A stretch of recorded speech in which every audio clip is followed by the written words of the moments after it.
है कि वो जीरो टॉलरेंस की सरकार चला रही है और वहीं थोड़ा नीचे कर बताते हुए जो अपराधी हैं उनका मनोबल सरकार और पुलिस से ज्यादा भी बढ़ा हुआ है। शायद इसीलिए कहीं किसान है, कहीं पत्रकार है, कहीं मजदूर है, उनकी दिन दहाड़े हत्या हो रही है।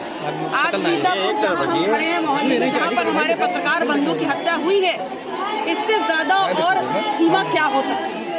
क्योंकि पत्रकार हमारे लोकतंत्र के सबसे मजबूत स्तंभ कहे जाते हैं और जिनके मुख से और जिनकी लेखनी से हम दलित और जो पीड़ित लोग होते हैं, जो दबे कुचले होते हैं, उनकी लड़ाई और उनकी आवाज़ जनता तक पहुंचाते हैं, सरकारों के कान तक पहुंचाते हैं।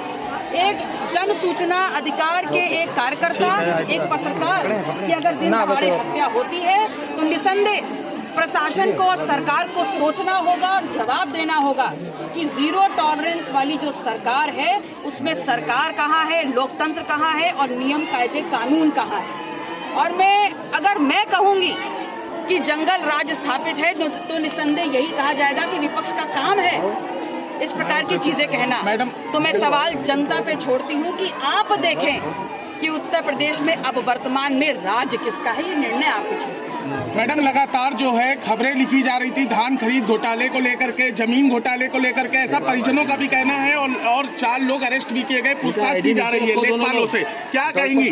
देखिए, मैंने यही कहा कि एक ईमानदार व्यक्ति एक पत्रकार सिर्फ पत्रकार नहीं होता है, वो दबे कुचलों का जो शोषण हो रहा है उसकी मुखर आवाज होता है। तो ये हत्या जो राघवेंद्र वाजपेयी जी की हुई है सिर्फ एक पत्रकार की हत्या नहीं है, बल्कि जन सूचना अधिकार की हत्या है, दलितों, शोषितों, पिछड़ों और जो दबे कुचले लोग हैं उनकी आवाज़ की हत्या है।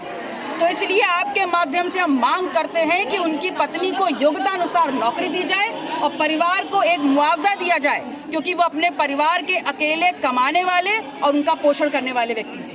मैम, इस मामले को लेकर हाउस में क्या आप जो है पत्रकारों के लिए उठाएंगी?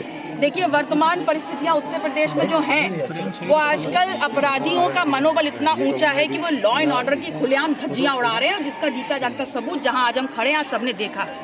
इसलिए मैं कह रही हूं कि अगर सरकार ने इस पे परिवार को न्याय नहीं दिया तब इस प्रदेश की जनता न्याय के लिए सड़कों पे उतरेगी और उसका नेतृत्व हम करेंगे। एनकाउंटर की बात करती है, इस पर क्या देखा है आपका? नहीं, किसके एनकाउंटर की बात? जो एक प्रखर प्रहरी है उत्तर प्रदेश के लोकतंत्र का, देश के लोकतंत्र का एक पत्रकार, वो कभी भी ऐसी नहीं होगा, वो हमेशा जनहित के मसलों को उठाएगा, उनकी आवाज बनेगा।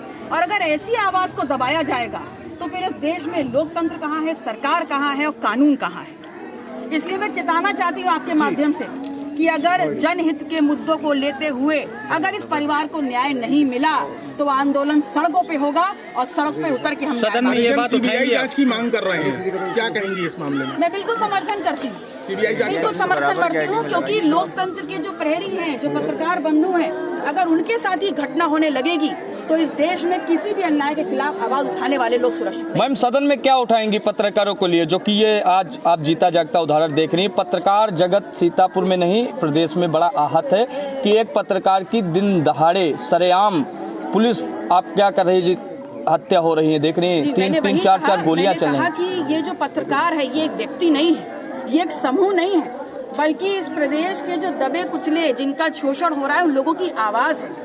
तो अगर उनकी आवाज को दबाया जाएगा तो इस देश में लोकतंत्र स्थापित नहीं है, सरकार स्थापित नहीं है, लॉ एंड ऑर्डर स्थापित नहीं है। इसलिए मैं पूरी पुरजोरी से जब सदन होगा मैं इस बात को उठाऊंगी और ये सुनिश्चित करूंगी कि उससे पहले ही इस परिवार को न्याय मिले।